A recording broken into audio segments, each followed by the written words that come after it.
crianças do quinto ano! Tudo bem com vocês? Meu nome é Elida Maiara e eu estou aqui para dar a aula de vocês de matemática do segundo bimestre. Vamos lá?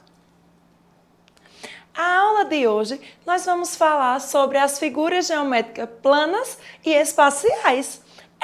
Lembrando o que as figuras planas? Quais são? O quadrado, o retângulo, qual mais? O círculo, o triângulo. Muito bem! Então agora vamos recordar as espaciais e o que elas têm de diferente das planas. Vamos lá?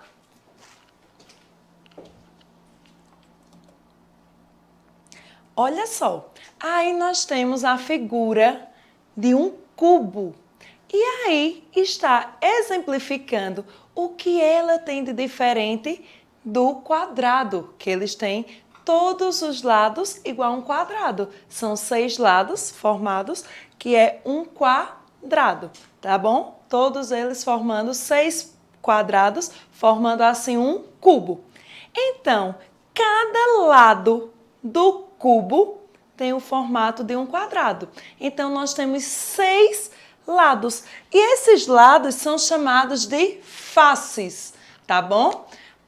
As faces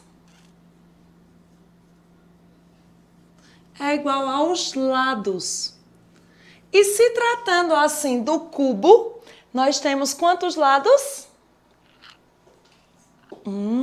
Cubo tem os 6 lados ou 6 faces, tá bom? E agora a gente vai ver o que são as arestas. As arestas, gente, é os tracinhos que formam o nosso cubo, tá bom? Vamos lá. Quando eu faço aqui, na imagem vocês vão ver bem direitinho. Cada um desses tracinhos que tia Elida está fazendo é chamado de arestas. Cada tracinho desse é uma aresta, tá certo? Então, aqui, cada um desses é uma aresta. Tá bom? Então, é cada tracinho desse, cada contorno, tá certo? E agora os vértices. O que são os vértices? Os vértices são justamente a união de cada um desses traços. Vamos lá ver? Olha só, entre um e outro, nós temos um vértice. Aqui nós temos outro, aqui nós temos outro, aqui nós temos outro, e assim por diante. Então, cada pontinho que liga uma aresta ao outro é chamado de vértices. Tá certo? Então, não esqueçam que as faces são os lados, tá bom? Aqui, ó, cada um desse é um lado, que também é chamado de face. Tá certo?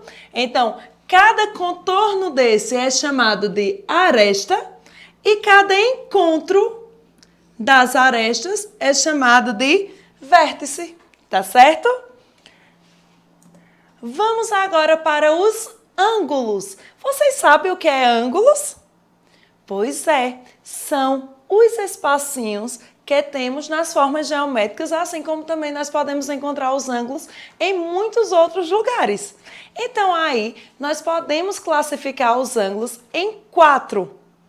4 nomes os ângulos vão ganhar. Nós temos os ângulos reto. E o que é um ângulo reto? É aquele que possui 90 graus. Por exemplo, aqui no quadrado.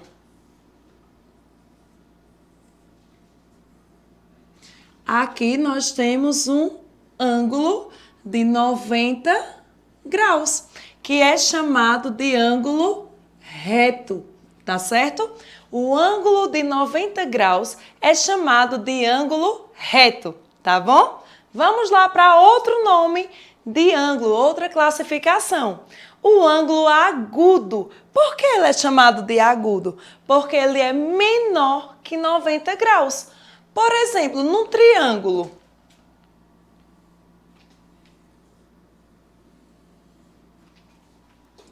se aqui a gente tem 90 graus, essa parte aqui, formando assim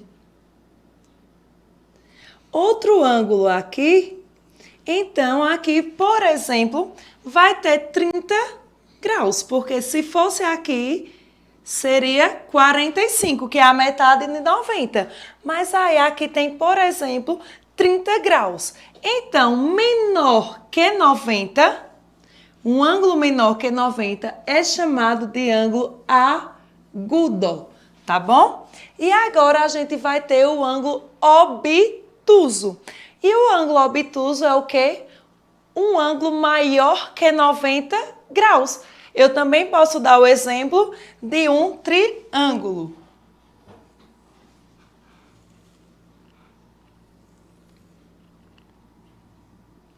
Se aqui a gente olhar bem direitinho, vemos que aqui, se fôssemos para observar, teriam de 90 graus. Mas se foi estendido um pouco mais, ele deve ter uns 120 graus. Então, passou de 90 graus, foi maior que 90 graus. E por isso, ele é chamado de obtuso, tá certo? O ângulo maior que 90 graus, ele é chamado de obtuso. Assim como também nós temos o ângulo de 180 graus, que é o ângulo raso, tá certo? O ângulo raso, geralmente, ele vem em uma reta, tá certo? Aqui, se fôssemos para olhar, ficaria 90 graus de um lado, 90 graus do outro, que totalizava em 180 graus, que também pode ser chamado de ângulo raso, tá bom? Espero que tenham contribuído com vocês nesse novo bimestre. Então, façam as atividades que a professora sugeriram para vocês e até a próxima. Beijos!